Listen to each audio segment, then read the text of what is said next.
स्वागत है आपका। आज के इस वीडियो में हम न्यू लिबरलिज्म को समझने की कोशिश करेंगे।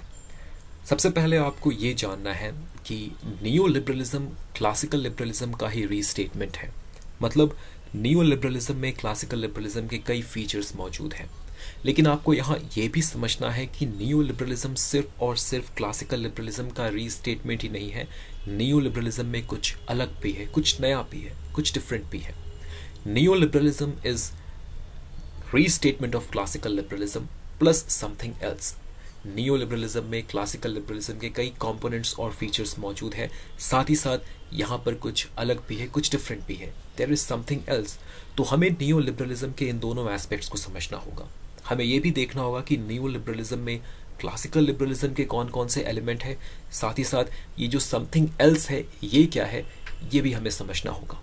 ओके, लेकिन इससे पहले कि हम नियो लिबरलिज्म को समझें, हमें ये जानना होगा कि नियो लिबरलिज्म का राइज कैसे होता है, इमर्जेंस कैसे होता है। वो कौन सा सिचुएशन था, वो कौन सा कंडीशन था जिसके अगेंस्ट 1970s और 1980s में नियो लिबरलिज्म का राइज होता है। हमें नियो लिबरलिज्म के हिस्ट्री को ब्रीफली देखना होगा, तभी जाकर हम ये समझ सकते हैं कि नियो लिबरलिज्म क्या है। ओके, तो शुरुआत करते हैं इकोनॉमिक क्लासिकल लिबरलिज्म से। क्लासिकल लिबरलिज्म का फोकस इकोनॉमिक लिबर्टी के ऊपर था। और इकोनॉमिक लिबर्टी का मतलब क्या है कि हर इंडिविजुअल के पास ये राइट है, ये फ्रीडम है कि वो अपना इकोनॉमिक डेवलपमेंट कर सके, अपना मटेरियल और इकोनॉमिक अपलिफ्टमेंट कर सके। और एक इंडिविजुअल अपना इकोनॉमिक डेवलपमेंट कब कर पाएगा? तब जब वो मार्केट में फ्रीली पार्टिसिपेट कर सके, एक बायर या एक सेलर की तरह। तो क्लासिकल लिबरलिज्म के अकॉर्डिंग एक इंडिविजुअल का जो पार्टिसिपेशन है मार्केट में, एक बायर या एक सेलर की तरह, ये पार्टिसिपेशन अनरिस्ट्रिक्टेड होना चाहिए, फ्री होना चाहिए। किसी भी तरह का कोई रिस्ट्रिक्शन नहीं होना चाहिए इंडिविजुअल के इस पार्टिसिपेशन में। तभी जाकर इंडिविजुअल अपना इकोनॉमिक डेवलपमेंट कर सकता है। और बात जब हम यहाँ मार्केट की कर रहे हैं तो हमारा मतलब डोमेस्टिक मार्केट और इंटरनेशनल मार्केट दोनों से है। तो चाहे डोमेस्टिक ट्रेड हो या इंटरनेशनल ट्रेड हो, दोनों जगहों पर अगर एक इंडिविजुअल मार्केट में पार्टिसिपेट करना चाहता है तो उसका पार्टिसिपेशन अनरिस्ट्रिक्टेड होना चाहिए। किसी भी तरह का कोई रिस्ट्रिक्शन नहीं होनी चाहिए इंडिविजुअल के पाथ में, ओके, जो कि इंडिविजुअल के पार्टिसिपेशन को ऑब्स्ट्रक्ट करे, अवरोध करे या रोके। ऐसा जब होगा तभी इंडिविजुअल अपना economic development, material upliftment ensure कर पाएगा। ये क्लासिकल लिबरलिज्म का पहला इंपॉर्टेंट आर्ग्यूमेंट था। क्लासिकल लिबरलिज्म का दूसरा आर्ग्यूमेंट है कि मार्केट सेल्फ रेगुलेटरी होता है। मार्केट अपने आप को खुद रेगुलेट करता है। मार्केट को कंट्रोल या रेगुलेट करने के लिए हमें किसी अथॉरिटी या किसी एजेंसी या किसी इंडिविजुअल की ज़रूरत नहीं होती। मार्केट सेल्फ रेगुलेटरी होता है। इसका मतलब क्या है कि मार्केट के जो इम्पोर्टेंट डिसीजंस हैं, जो भी इम्पोर्टेंट डिसीजंस हमें मार्केट में लेने होते हैं, जैसे कि क्या प्रोड्यूस करना है, व्हाट टू प्रोड्यूस, कितने क्वांटिटी में प्रोड्यूस करना है, हाउ मच टू प्रोड्यूस, और गुड्स और सर्विसेज को किस प्राइस में सेल करना है, at what price to sell. ये सारे इंपॉर्टेंट डिसीजंस हैं जिन्हें हमें लेना पड़ता है एक मार्केट में। मार्केट सेल्फ रेगुलेटरी है। इसका मतलब ये है कि ये डिसीजंस कोई इंडिविजुअल के द्वारा नहीं लिए जाएंगे या किसी इंस्टीट्यूशन या किसी अथॉरिटी के द्वारा नहीं लिए जाएंगे। ये डिसीजंस कैसे लिए जाएंगे? ये डिसीजंस लिए जाएंगे बायर्स और सेलर्स के द्वारा। जब लार्ज नंबर ऑफ बायर्स और सेलर्स मार्केट में एक दूसरे के साथ फ्रीली इंटरैक्ट करते हैं, डिमांड और सप्लाई को ध्यान में रखते हुए, तो ये जो डिसीजंस हैं कि क्या प्रोड्यूस करना है, कितने क्वांटिटी में करना है, कितने प्राइस में सेल करना है, ये डिसीजंस खुद ब खुद ले लिए जाएंगे। यही फीचर है एक सेल्फ रेगुलेटेड मार्केट का। ओके, तो क्लासिकल लिबरलिज्म के अकॉर्डिंग मार्केट सेल्फ रेगुलेटरी होता है। दैट मीन्स कि अगर इस सेल्फ रेगुलेटेड मार्केट में किसी भी तरह का कोई इंटरफेरेंस हो, अगर गवर्नमेंट इस मार्केट में इंटरफेयर करने की कोशिश करे, टैरिफ इम्पोज करके या मोनोपोली ग्रांट करके, दैट मीन्स अगर गवर्नमेंट ये डिसाइड करने की कोशिश करे कि क्या प्रोड्यूस करना है, कितने क्वांटिटी में करना है, किस प्राइस में सेल करना है, जब भी गवर्नमेंट का या किसी भी एक्सटर्नल अथॉरिटी या एजेंसी का मार्केट में इंटरफेरेंस होगा, तो इसका रिजल्ट क्या होगा? क्लासिकल लिबरलिज्म के अकॉर्डिंग इसका रिजल्ट होगा economic failure and economic crisis. Okay, तो इकोनॉमिक फेलियर हो रहा है, मार्केट फेल कर रहा है, इकोनॉमिक क्राइसिस हो रहा है। इसके पीछे एक ही कारण है क्लासिकल लिबरल्स के अकॉर्डिंग, मार्केट में इंटरफेरेंस। ओके, अगर मार्केट सेल्फ रेगुलेटेड होगा, फ्री होगा, तो किसी भी तरह का कभी कोई इकोनॉमिक फेलियर या क्राइसिस नहीं होगा। ये इंपॉर्टेंट आर्ग्यूमेंट्स थे, आइडियाज़ थे, जो कि कई इंपॉर्टेंट इकोनॉमिक थिंकर्स के द्वारा दिए गए। उनमें से सबसे इंपॉर्टेंट थे Adam Smith, David Ricardo. Adam Smith का मेन कंसर्न डोमेस्टिक मार्केट को लेकर था, वो डोमेस्टिक मार्केट को फ्री बनाना चाहते थे। डेविड रिकार्डो का मेन कंसर्न इंटरनेशनल मार्केट को लेकर था, वो इंटरनेशनल ट्रेड को फ्री बनाना चाहते थे। और एडम स्मिथ, डेविड रिकार्डो के ये जो आइडियाज़ हैं, ये आइडियाज़ 19th सेंचुरी में वाइडली अप्लाई किए जाने लगे, वाइडली एक्सेप्टेड थे। इन्हीं आइडियाज़ की वजह से 19th सेंचुरी में कैपिटलिज्म का जन्म होता है, फ्री ट्रेड की शुरुआत होती है। गवर्नमेंट का रेगुलेशन 19th सेंचुरी में बहुत कम हो जाता है, डोमेस्टिक मार्केट और इंटरनेशनल मार्केट दोनों जगहों पर। तो ये सिनेरियो था 19th सेंचुरी का। 19th सेंचुरी मतलब 1800 से लेकर वर्ल्ड वॉर 1 के बिगिनिंग तक, 1914 तक, ये सिनेरियो था यूरोपियन मार्केट और अमेरिकन मार्केट का। लेकिन ये जितने भी अजम्पशंस हैं क्लासिकल लिबरलिज्म के, और ये जो सिनेरियो हमारे सामने अभी मौजूद है, ये सब कुछ बदलने वाला था। 1929 में ग्रेट डिप्रेशन जब हुआ तो ये पूरा का पूरा सिनेरियो बदल गया। क्लासिकल लिबरलिज्म के सारे अजम्पशंस, प्रिंसिपल गलत साबित हो गए। क्लासिकल लिबरलिज्म के अकॉर्डिंग मार्केट सेल्फ रेगुलेटरी होता है। 19th सेंचुरी में हमने देखा कि मार्केट धीरे धीरे सेल्फ रेगुलेटरी बन चुका था, डोमेस्टिक और इंटरनेशनल मार्केट दोनों। इसके बावजूद भी इकोनॉमिक डिप्रेशन क्यों हुआ? क्लासिकल लिबरलिज्म के अकॉर्डिंग अगर मार्केट सेल्फ रेगुलेटेड है तो कभी भी इकोनॉमिक क्राइसिस या इकोनॉमिक फेलियर नहीं होगा, लेकिन फिर भी ग्रेट डिप्रेशन हुआ। तो ये क्लासिकल लिबरलिज्म के बेसिक एजम्पशन और आइडियाज़ के लिए एक चैलेंज था। तो ग्रेट डिप्रेशन के बाद 1929 के ग्रेट डिप्रेशन के बाद 1929 के ग्रेट डिप्रेशन के बाद इकोनॉमिस्ट और इकोनॉमिक थिंकर्स का एक नया जनरेशन उभर कर सामने आता है। और ये जो नया जनरेशन है इकोनॉमिक थिंकर्स का, इस जनरेशन को लीड करते हैं John Maynard Keynes. Economic thinking का एक नया जनरेशन, एक नया ट्रेडिशन की शुरुआत होती है। और इस ट्रेडिशन को लाने के पीछे कारण क्या था? क्लासिकल लिबरलिज्म के एजम्पशंस को अपोज करना, क्लासिकल लिबरलिज्म के बेसिक आइडियाज़ को अपोज करना। क्लासिकल लिबरलिज्म के आइडियाज़ को रिफॉर्म करके कुछ नए आइडियाज़ देने की कोशिश की गई। इकोनॉमिक थिंकर्स का एक नया जनरेशन आया, जिनमें सबसे इंपॉर्टेंट फिगर थे जॉन मेनार्ड कीन्स। और जॉन मेनार्ड कीन्स ने यह आर्ग्यू किया कि गवर्नमेंट सिर्फ एक नाइट वॉचमैन नहीं होता। क्लासिकल लिबरलिज्म के अकॉर्डिंग गवर्नमेंट का क्या रोल है? गवर्नमेंट का रोल बहुत ही लिमिटेड होता है। गवर्नमेंट का काम बस इतना है कि मार्केट ताकि फ्रीली फंक्शन कर सके, इसके लिए एक लॉ एंड ऑर्डर सिचुएशन को क्रिएट करना, एक लॉ एंड ऑर्डर सिचुएशन को मेंटेन करके रखना, एक लीगल फ्रेमवर्क को मेंटेन करके रखना ताकि मार्केट फंक्शन कर सके। मार्केट में इंटरफेयर नहीं करना, बल्कि मार्केट के स्मूथ फंक्शनिंग को इंश्योर करना, लीगल फ्रेमवर्क मेंटेन करके रखना, लॉ एंड ऑर्डर को मेंटेन करके रखना, रूल ऑफ लॉ को मेंटेन करके रखना। तो क्लासिकल लिबरलिज्म के अकॉर्डिंग गवर्नमेंट का रोल लिमिटेड होता है, गवर्नमेंट एक नाइट वॉचमैन की तरह होता है।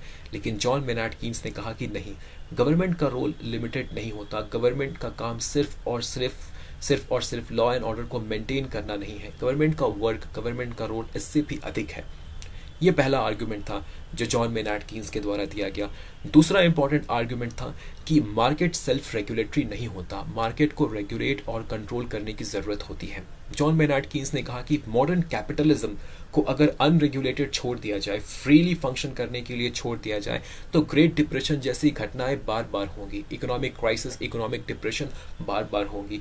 इसलिए ये ज़रूरी है कि मार्केट में गवर्नमेंट इंटरफेयर करे, मार्केट को गवर्नमेंट रेगुलेट करे, ग्रेट डिप्रेशन, इकोनॉमिक क्राइसिस जैसी घटना को अवॉइड करने के लिए। तो जॉन मेनार्ड कीन्स के ये जितने भी आइडियाज़ थे, कॉन्सेप्ट्स थे, इन्हें समराइज करके कीनीसियनिज्म का नाम दिया गया। कीनीसियनिज्म के आइडियाज़ को इंटरनेशनल मार्केट और डोमेस्टिक मार्केट दोनों जगह अप्लाई करने की कोशिश की गई। इंटरनेशनल मार्केट की अगर हम बात करें तो वर्ल्ड वॉर 2 के दौरान जो इंटरनेशनल इकोनॉमिक सिस्टम है, ग्लोबल इकोनॉमिक सिस्टम है, वो पूरी तरह से ध्वस्त हो चुका था। वर्ल्ड वॉर 2 के दौरान इंटरनेशनल ट्रेड जीरो पर आ गया था। जितनी भी कंट्रीज थी वो प्रोटेक्शनिज्म की पॉलिसीज अपनाने लगी थी। आप ये समझिए कि वर्ल्ड वॉर 2 के दौरान इंटरनेशनल ट्रेड एकदम जीरो पे आ गया था, हाल्ट पे आ गया था, स्टॉप हो चुका था। तो ये डिसाइड करने की ज़रूरत थी कि वर्ल्ड वॉर 2 के बाद जो ग्लोबल इकोनॉमिक ऑर्डर होगा, जो वैश्विक आर्थिक व्यवस्था होगी, वो कैसी होगी, इस बात को डिसाइड करने की ज़रूरत थी। ओके और इसी डिसीजन को लेने के लिए ग्लोबल इकोनॉमिक ऑर्डर के स्ट्रक्चर को डिसाइड करने के लिए कि वर्ल्ड वॉर 2 के बाद ग्लोबल इकोनॉमिक ऑर्डर कैसा होगा, इस बात को डिसाइड करने के लिए, इस स्ट्रक्चर को डिसाइड करने के लिए 1944 में ब्रिटेन वुड्स कॉन्फ्रेंस होता है यूएसए में। ओके और ब्रिटेन वुड कॉन्फ्रेंस में जॉन मेनार्ड कीन्स के आइडियाज को अप्लाई करने की कोशिश की जाती है। यह डिसीजन लिया जाता है कि वर्ल्ड वॉर 2 के बाद जो ग्लोबल इकोनॉमिक सिस्टम होगा, जो इंटरनेशनल मार्केट होगा, ये एक रेगुलेटेड मार्केट होगा। ग्लोबल इकोनॉमिक सिस्टम को रेगुलेट और कंट्रोल किया जाएगा। कैसे रेगुलेट और कंट्रोल किया जाएगा? ब्रिटेन वुड सिस्टम के द्वारा। ब्रिटेन वुड कॉन्फ्रेंस में 3 इंपॉर्टेंट इंस्टीट्यूशंस के प्रपोजल आए। IMF, international monetary fund. International monetary fund की रिस्पॉन्सिबिलिटी होगी कि वो इंटरनेशनल मॉनेटरी सिस्टम को रेगुलेट करे। ओके करेंसीज के एक्सचेंज रेट को मेंटेन करे, एक स्टेबल एक्सचेंज रेट के सिस्टम को मेंटेन करने की कोशिश करे। ओके तो ब्रिटेन वुड सिस्टम के दौरान 3 इंपॉर्टेंट इंस्टीट्यूशंस को बनाने की बात की गई इंटरनेशनल मार्केट को रेगुलेट करने के लिए। IMF उनमें से एक था। दूसरा इंपॉर्टेंट ऑर्गेनाइजेशन इंस्टीट्यूशन था IBRD, international bank for reconstruction and development, जो बाद में चलकर वर्ल्ड बैंक बनेगा। और तीसरे इंपॉर्टेंट इंस्टीट्यूशन की जो प्रपोजल आया वो था GATT, general agreement on trade and tariff, जो बाद में चलकर WTO बनेगा। तो यहाँ पर आप देख सकते हैं कि कीनेसियनिज्म के पॉलिसीज को इंटरनेशनल मार्केट में अप्लाई किया गया और ये डिसाइड किया गया कि वर्ल्ड वॉर 2 के बाद जो ग्लोबल इकोनॉमिक ऑर्डर बनेगा वो एक रेगुलेटेड इकोनॉमिक ऑर्डर होगा, एक कंट्रोल्ड इकोनॉमिक ऑर्डर होगा। ओके इंटरनेशनल मार्केट को रेगुलेट करने की जरूरत क्यों थी? ताकि ग्रेट डिप्रेशन जैसी घटनाएं दोबारा ना घट सके। तो ये इफेक्ट था कीनेसियनिज्म का इंटरनेशनल मार्केट को लेकर। डोमेस्टिक मार्केट में भी जॉन मेनार्ड कीन्स के आइडियाज को अप्लाई करने की कोशिश की गई। ओके और यूरोप और अमेरिका के इकोनॉमी में कंट्रोल्ड कैपिटलिज्म का एक एरा शुरू होता है। 1944 से लेकर 1975 का जो पीरियड है इसे कंट्रोल्ड कैपिटलिज्म का पीरियड कहते हैं। कंट्रोल्ड कैपिटलिज्म का मतलब ये है कि फ्री मार्केट इकोनॉमी तो होगा, मार्केट फ्रीली फंक्शन करेगा, लेकिन गवर्नमेंट मार्केट में इंटरफेयर कर सकता है। जब भी जरूरत पड़े तो गवर्नमेंट मार्केट में इंटरफेयर कर सकता है। गवर्नमेंट मार्केट को रेगुलेट करेगा, मार्केट को पूरी तरह से फ्रीली फंक्शन करने नहीं दिया जाएगा। इसे ही कहते हैं कंट्रोल्ड कैपिटलिज्म। तो कीनेसियनिज्म का ही ये इफेक्ट था कि डोमेस्टिक मार्केट में कंट्रोल्ड कैपिटलिज्म के पॉलिसीज को अपनाया गया। एक एरा ऑफ कंट्रोल्ड कैपिटलिज्म की शुरुआत होती है। और कंट्रोल्ड कैपिटलिज्म के फीचर्स क्या थे?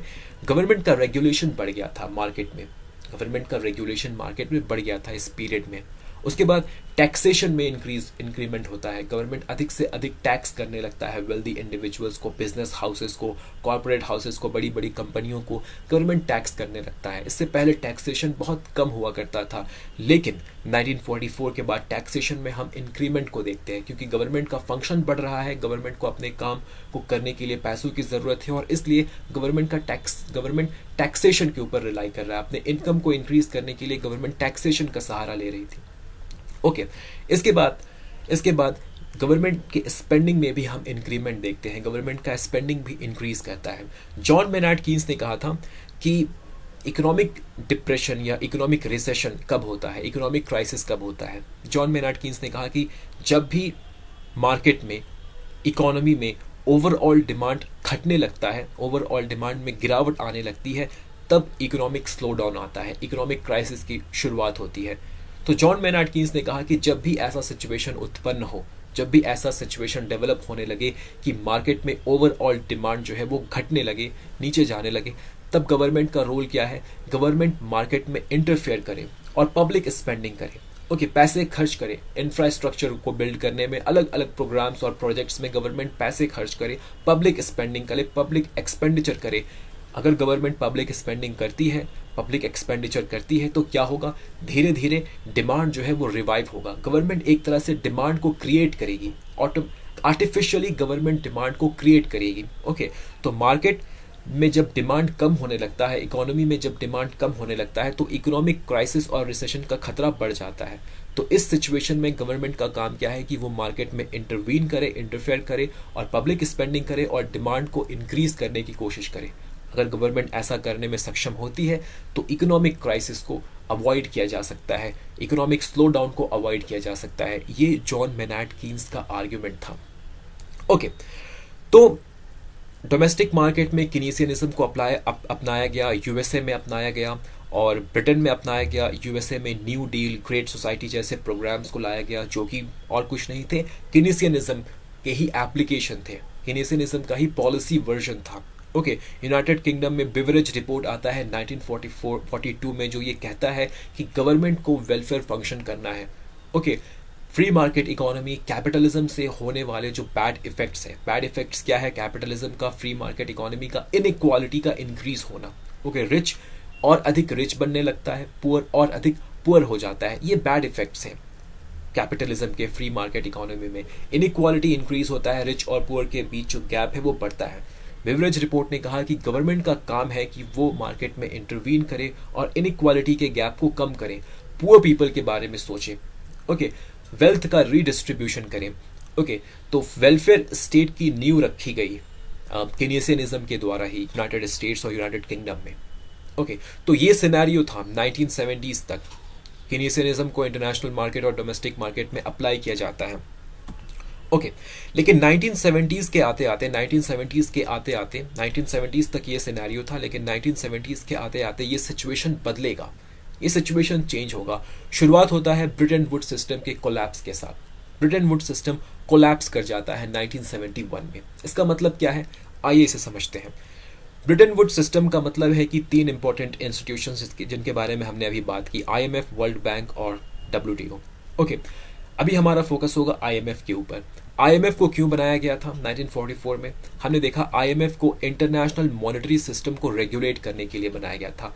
Monetary system, international monetary system का एक इंपॉर्टेंट एस्पेक्ट है एक्सचेंज रेट, करेंसीज को एक्सचेंज करना। ओके, एक कंट्री के करेंसी को दूसरे कंट्री के करेंसी में एक्सचेंज करना, ये एक इंपॉर्टेंट एस्पेक्ट है इंटरनेशनल मॉनेटरी सिस्टम का। जैसे आज रुपए और डॉलर के बीच का एक्सचेंज रेट क्या है, $1 के लिए हमें 64 या 65 रुपीज देने पड़ते हैं, ये एक्सचेंज रेट है।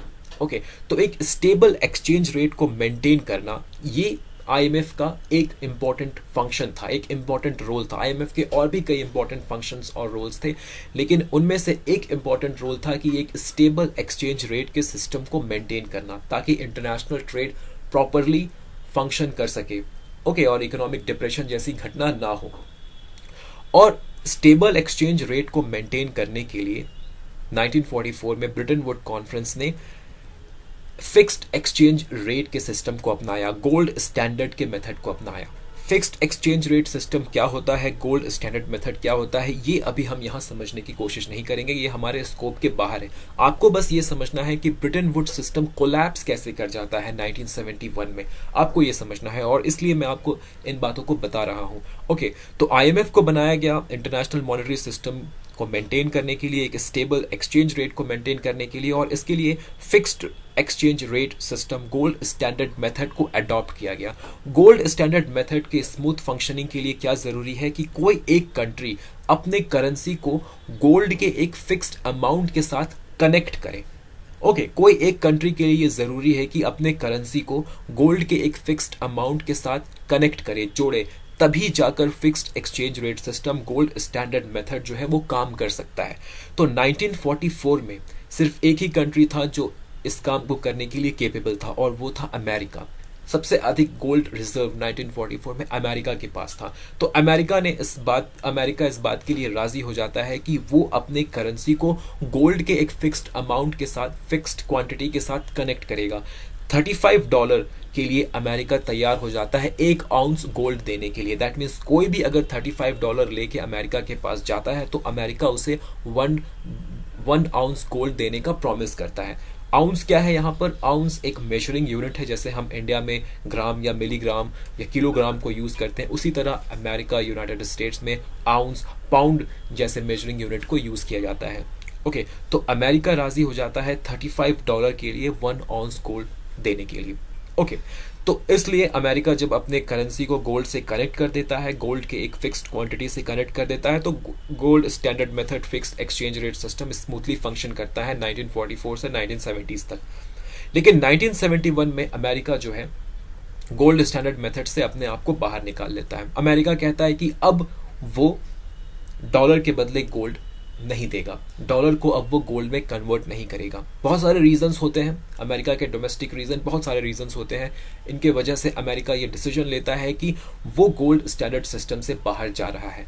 अब कभी भी अमेरिका जो है डॉलर को गोल्ड में कन्वर्ट नहीं करेगा। 1971 में अमेरिका के प्रेसिडेंट थे रिचर्ड निक्सन, और उन्होंने ही ये डिसीजन लिया।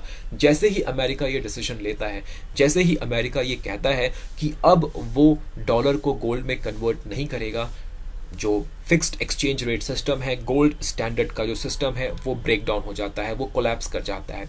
ओके, तो अब इंटरनेशनल मॉनेटरी सिस्टम कोलैप्स कर गया। 1971 में अमेरिका जैसे ही विड्रॉ करता है गोल्ड स्टैंडर्ड मेथड से, इंटरनेशनल मॉनेटरी सिस्टम जो है, स्टेबल एक्सचेंज रेट जो चला आ रहा था 1944 से लेकर, वो कोलैप्स कर जाता है। तो ब्रिटन वुड सिस्टम 1971 में कोलैप्स कर जाता है। ये इंपॉर्टेंट डेवलपमेंट था 1970s में। दूसरा इंपॉर्टेंट डेवलपमेंट था कि यूरोपियन कंट्रीज और अमेरिकन सोसाइटीज को कई इकोनॉमिक क्राइसिस का सामना करना पड़ता है 1970s के इस दशक में। Oil shock by OPEC oil and petroleum exporting countries जो है, वो 1970s के दौरान ऑयल के प्राइस को रातों रात 4 गुना बढ़ा देती है।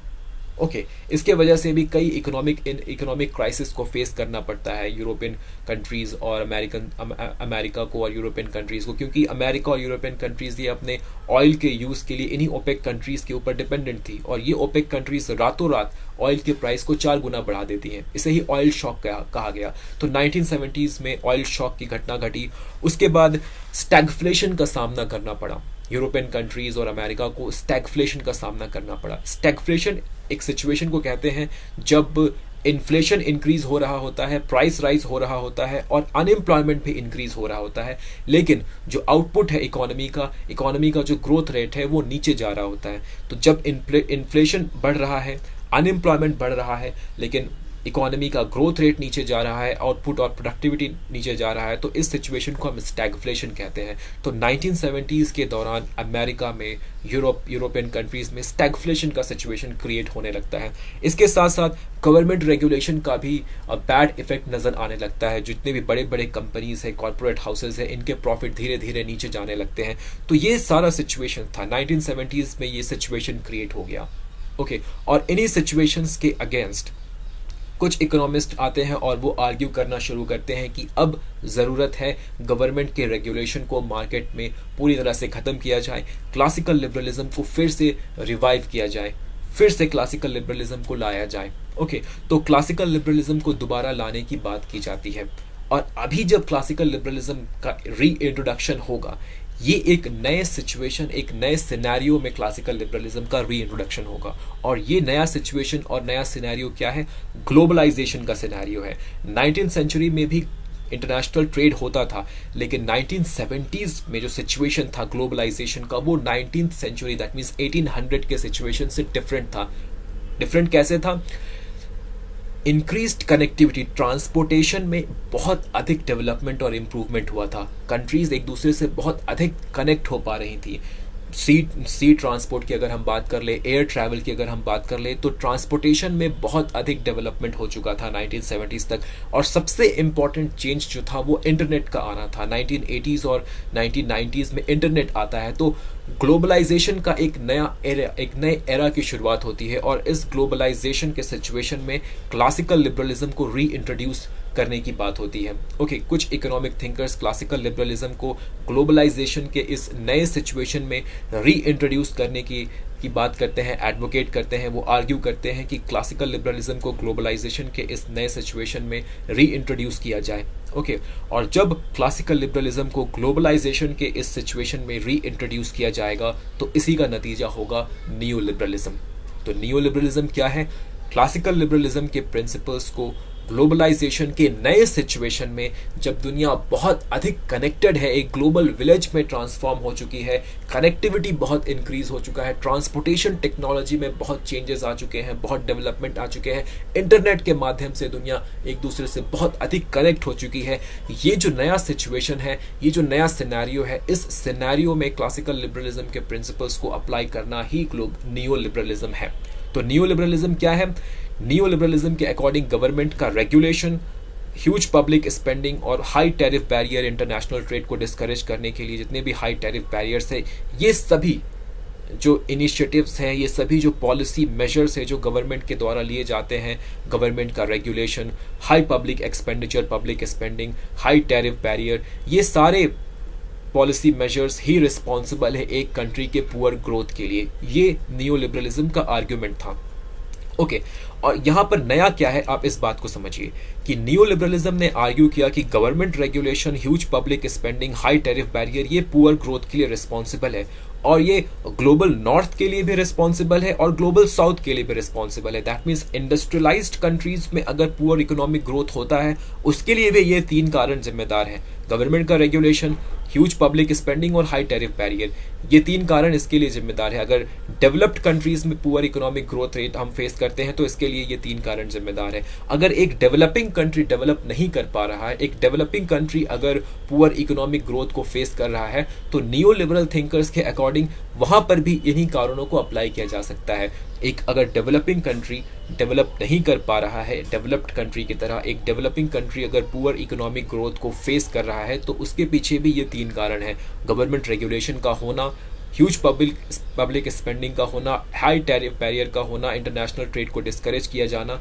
तो ये 3 इंपॉर्टेंट कारण थे जिनके वजह से एक कंट्री का इकोनॉमिक ग्रोथ रेट पुअर होता है, और ये 3 रीजंस डेवलप्ड कंट्रीज में भी इक्वली एप्लीकेबल है और डेवलपिंग कंट्रीज में भी इक्वली एप्लीकेबल है। यहाँ पर नया क्या है कि नियो लिबरल थिंकर्स ने डेवलप्ड कंट्रीज के प्रॉब्लम का भी सॉल्यूशन एक ही दिया और डेवलपिंग कंट्रीज के भी प्रॉब्लम का सॉल्यूशन एक ही दिया। और प्रॉब्लम का सॉल्यूशन क्या था? फ्री मार्केट के इकोनॉमी को अपनाना, फ्री मार्केट इकोनॉमिक मॉडल को अपनाना, फ्री ट्रेड के इकोनॉमिक मॉडल को अपनाना, यही सॉल्यूशन था डेवलपिंग कंट्री और डेवलप्ड कंट्री दोनों के लिए। तो नियो लिबरलिज्म के अकॉर्डिंग एक डेवलप्ड कंट्री, एक डेवलपिंग कंट्री, दोनों में जो प्रॉब्लम है पुअर इकोनॉमिक ग्रोथ रेट का, ये प्रॉब्लम का काउज रीजन एक ही है, government regulation, huge public spending और हाई टैरिफ बैरियर। और जब हम इसे रिमूव करते हैं, फ्री मार्केट इकोनॉमिक मॉडल को अडॉप्ट करते हैं, फ्री ट्रेड इकोनॉमिक मॉडल को अडॉप्ट करते हैं, तब जाके एक डेवलपिंग कंट्री भी डेवलप हो सकता है, डेवलप्ड कंट्री और अधिक डेवलप हो सकता है और अपने इकोनॉमिक प्रॉब्लम को सॉल्व कर सकता है, पुअर इकोनॉमिक ग्रोथ के प्रॉब्लम को सॉल्व कर सकता है। तो ये नियो लिबरलिज्म के बेसिक आर्ग्यूमेंट्स थे। ओके, तो नियो लिबरलिज्म के आर्ग्यूमेंट को डोमेस्टिक मार्केट और इंटरनेशनल मार्केट दोनों जगह अप्लाई करने की कोशिश की गई। डोमेस्टिक मार्केट की अगर हम बात करें तो यूनाइटेड स्टेट्स और यूनाइटेड किंगडम में नई गवर्नमेंट बनती हैं और इन नए गवर्नमेंट्स के जो लीडर होते हैं वो नियो लिबरलिज्म की पॉलिसी से प्रभावित थे और नियो लिबरलिज्म को प्रमोट करने की पूरी कोशिश करते हैं। जैसे यूनाइटेड किंगडम में मार्गरेट थैचर पावर में आती हैं। मार्गरेट थैचर एक नियो लिबरल लीडर थी। ओके, उनके पॉलिसीज नियो लिबरलिज्म से प्रभावित थे, वो पूरी तरह से एक नियो लिबरल लीडर्स थी, वो क्लासिकल लिबरलिज्म के सपोर्टर थी।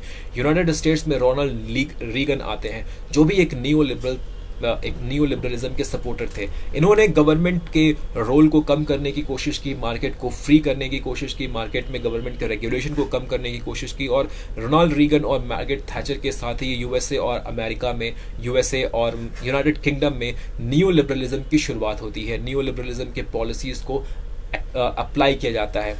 ओके, रोनाल्ड रीगन और मार्गरेट थैचर के पावर में आने के बाद इंटरनेशनल मार्केट की अगर हम बात करें तो हमने देखा था कि गैट, आईएमएफ और वर्ल्ड बैंक को मेनली 1944 में इसलिए क्रिएट किया गया था ताकि वो इंटरनेशनल मार्केट को रेगुलेट कर सके, कंट्रोल कर सके। लेकिन 1970s के बाद गैट, आईएमएफ, वर्ल्ड बैंक, इन सारे इंस्टीट्यूशंस में नियो लिबरल लीडर्स जो है वो पावर में आ जाते हैं। दैट मीन्स जो important post and important positions होते हैं गैट, आईएमएफ और वर्ल्ड बैंक में, इन इंपॉर्टेंट पोस्ट और पोजीशन में वैसे लीडर, वैसे पॉलिटिशियन बैठ जाते हैं जिनका ओरिएंटेशन, जिनका झुकाव जो है वो नियो लिबरलिज्म की तरफ था। ओके, तो गैट, आईएमएफ, वर्ल्ड बैंक को यूज किया जाता है, गैट, आईएमएफ, वर्ल्ड बैंक को यूज किया जाता है नियो लिबरलिज्म के आइडियाज, नियो लिबरलिज्म के पॉलिसीज को स्प्रेड करने के लिए इंटरनेशनल लेवल में। ओके, तो एक global political agenda, political and economic agenda तैयार किया जाता है जिसके तहत ये कोशिश की जाती है कि नियो लिबरलिज्म के पॉलिसीज को, नियो लिबरलिज्म के आइडियाज को पूरे दुनिया में स्प्रेड किया जाए। ओके, और ये जो ग्लोबल पॉलिटिकल और इकोनॉमिक एजेंडा है इसे ही वॉशिंगटन कंसेंसस का नाम दिया गया। Okay, Washington consensus mainly structural adjustment programme को हम कहते हैं। यहाँ पे आपको एक बात समझना है कि आईएमएफ और वर्ल्ड बैंक का यूज किया गया नियो लिबरल आइडियाज को, नियो लिबरल पॉलिसीज को स्प्रेड करने के लिए, ये इंश्योर करने के लिए कि ज़्यादा से ज़्यादा कंट्रीज नियो लिबरलिज्म के पॉलिसीज़ को, नियो लिबरलिज्म के आइडियाज़ को अपनाएं। ओके, क्योंकि हमने देखा था कि डेवलपिंग कंट्री और डेवलप्ड कंट्री दोनों जगहों पर अगर पुअर इकोनॉमिक ग्रोथ हो रहा है तो इसके पीछे कारण क्या है? इसके पीछे कारण है गवर्नमेंट रेगुलेशन का होना, इसके पीछे कारण है गवर्नमेंट स्पेंडिंग का होना, हाई गवर्नमेंट स्पेंडिंग का होना, टैरिफ बैरियर्स का होना। तो नियो लिबरलिज्म के आइडियाज़ को अगर हम इक्वली अप्लाई करते हैं डेवलप्ड कंट्री और डेवलपिंग कंट्रीज़ में, तो पुअर इकोनॉमिक ग्रोथ के प्रॉब्लम को हम सॉल्व कर सकते हैं। तो एक ग्लोबल पॉलिटिकल इकोनॉमिक एजेंडा तैयार किया गया और इस एजेंडे को इम्प्लीमेंट करने की कोशिश की गई। इस ग्लोबल इकोनॉमिक पॉलिटिकल एजेंडे को प्रमोट करने की कोशिश की गई आईएमएफ और वर्ल्ड बैंक के द्वारा। ओके, और इसी ग्लोबल इकोनॉमिक पॉलिटिकल एजेंडे को वाशिंगटन कंसेंसस का नाम दिया गया, जिसे हम प्रॉपरली समझ सकते हैं स्ट्रक्चरल एडजस्टमेंट प्रोग्राम से। ओके, स्ट्रक्चरल एडजस्टमेंट प्रोग्राम को जॉन विलियमसन के द्वारा तैयार किया गया, जो कि आईएमएफ के एक एडवाइजर थे 1970s में। मेनली इसका मकसद क्या था कि अगर कोई डेवलपिंग कंट्री आईएमएफ या वर्ल्ड बैंक के पास लोन के लिए जाती है, तो जब आईएमएफ और वर्ल्ड बैंक लोन देने के लिए तैयार हो जाती है एक डेवलपिंग कंट्री को, तो उन डेवलपिंग कंट्री के सामने एक कंडीशन रखा जाता है। दैट मीन्स डेवलपिंग कंट्री को कहा जाता है कि वो स्ट्रक्चरल एडजस्टमेंट प्रोग्राम को इम्प्लीमेंट करें। और स्ट्रक्चरल एडजस्टमेंट प्रोग्राम क्या था? अगर आपको लोन चाहिए आईएमएफ या वर्ल्ड बैंक से, तो आपको स्ट्रक्चरल एडजस्टमेंट प्रोग्राम को इम्प्लीमेंट करना है। दैट मीन्स आपको अपने इकोनॉमी को डीरेगुलेट करना है, आपका जो रेगुलेशन है इकोनॉमी में इसे कम करना है। ओके, अपने पब्लिक स्पेंडिंग को कम करना है। गवर्नमेंट का जो पब्लिक स्पेंडिंग है, गवर्नमेंट जो वेलफेयर एक्टिविटीज़ के लिए पब्लिक एक्सपेंडिचर कर रही है इन डेवलपिंग कंट्रीज़ में, उसे कम करना है। और मार्केट को ओपन करना है, प्राइवेटाइजेशन और ग्लोबलाइजेशन के पॉलिसीज़ को अपनाना है। तो इन सारे कंडीशंस को अगर कोई डेवलपिंग कंट्रीज फॉलो करता है, तभी जाकर उस डेवलपिंग कंट्री को आईएमएफ या वर्ल्ड बैंक से लोन मिलता है। ये इंपॉर्टेंट फीचर था स्ट्रक्चरल एडजस्टमेंट प्रोग्राम का। और यदि कोई कंट्री ऑलरेडी आईएमएफ और वर्ल्ड बैंक से लोन, यदि किसी कंट्री ने आईएमएफ या वर्ल्ड बैंक से ऑलरेडी लोन ले रखा है, कोई डेवलपिंग कंट्री, तो आईएमएफ और वर्ल्ड बैंक ने उस डेवलपिंग कंट्री को प्रेशराइज करना शुरू किया कि वो स्ट्रक्चरल एडजस्टमेंट प्रोग्राम को इम्प्लीमेंट करे अपने कंट्री के अंदर, अपने इकोनॉमी के अंदर, इकोनॉमी को डीरेगुलेट करे, पब्लिक एक्सपेंडिचर को कम करे और मार्केट को ओपन करे, प्राइवेटाइजेशन और ग्लोबलाइजेशन की पॉलिसीज़ को इम्प्लीमेंट करे। तो ये था स्ट्रक्चरल एडजस्टमेंट प्रोग्राम। ओके, तो ये पूरा कॉन्सेप्ट है नियो लिबरलिज्म का। ओके, नियो लिबरलिज्म को 1990s और 21st सेंचुरी के फर्स्ट डिकेड में 2008 का जब तक फिनेंशियल क्राइसिस नहीं होता है, तब तक नियो लिबरलिज्म के इन आइडियाज़ को फ्रीली स्प्रेड करने की कोशिश की गई पूरे वर्ल्ड में। डेवलपिंग कंट्री, डेवलप्ड कंट्रीज़ सभी ने नियो लिबरल आइडियाज़ को, नियो लिबरल पॉलिसीज़ को अपने इकोनॉमी में, अपने इकोनॉमिक सिस्टम में इम्प्लीमेंट करने की कोशिश की। तो ये पूरा का पूरा कॉन्सेप्ट है नियो लिबरलिज्म के ऊपर। इस वीडियो में बस इतना ही। मिलते हैं नेक्स्ट वीडियो में। उम्मीद है आपको नियो लिबरलिज्म समझ में आया होगा। मिलते हैं नेक्स्ट वीडियो में, तब तक के लिए धन्यवाद।